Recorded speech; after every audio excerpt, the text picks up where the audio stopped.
It can live without water or air for 10 years, and it can withstand high temperatures and extreme cold, and a pressure more than 6 times the pressure of the ocean floor, as well as bear deadly gamma rays.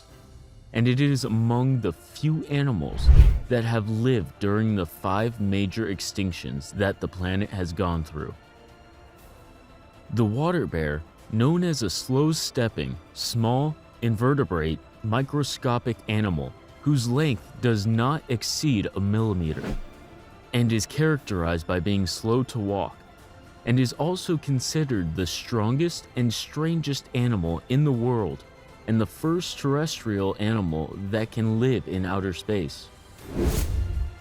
Scientists estimate that tardigrades have been around for 600 million years. To put that in perspective, dinosaurs first appeared about 230 million years ago. They can live pretty much anywhere, and we do mean anywhere. True to their nicknames, most tardigrades prefer living in the water or on damp places on land in the world's temperate zones. Dirt, leaf, litter, and patches of moss are favorite hangouts. But those are just the tardigrades' preferred habitat. These tiny animals could easily live in the fires of Mount Doom if they had to. They may be little, but they're darn near unkillable. These so-called indestructible beasts made global headlines in 2019 when a spacecraft carrying some crash-landed on the moon, prompting speculation about the tardigrade's survival on our satellite. It certainly raised some interesting questions. How violent an impact can tardigrades survive?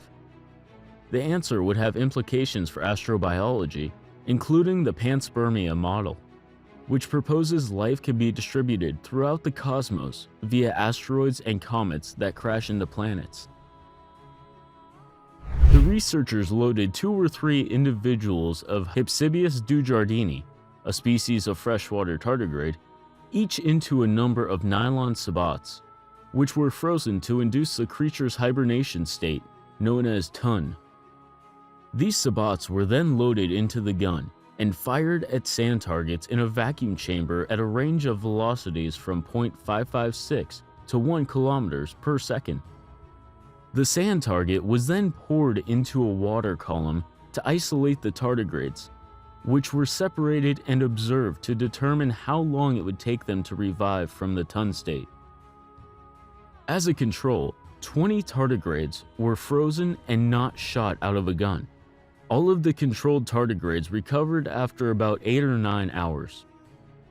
The impacted tardigrades survived up to and including an impact velocity of 825 meters per second, but they took longer to recover, suggesting internal damage.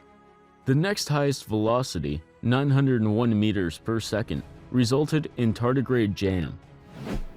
Some of the material ejected from Earth kicked up from meteorite impacts then impacts the moon within the range of the tardigrade survivability. So, it's possible that tardigrades could survive that voyage. They can cope with extreme temperatures. In one experiment, water bears survived at 151 degrees Celsius for a few minutes. They have also been frozen to negative 200 degrees Celsius and were able to survive for a few days. Some species can survive at 6,000 times atmospheric pressure, which is 6 times the pressure at the very deepest part of the ocean floor.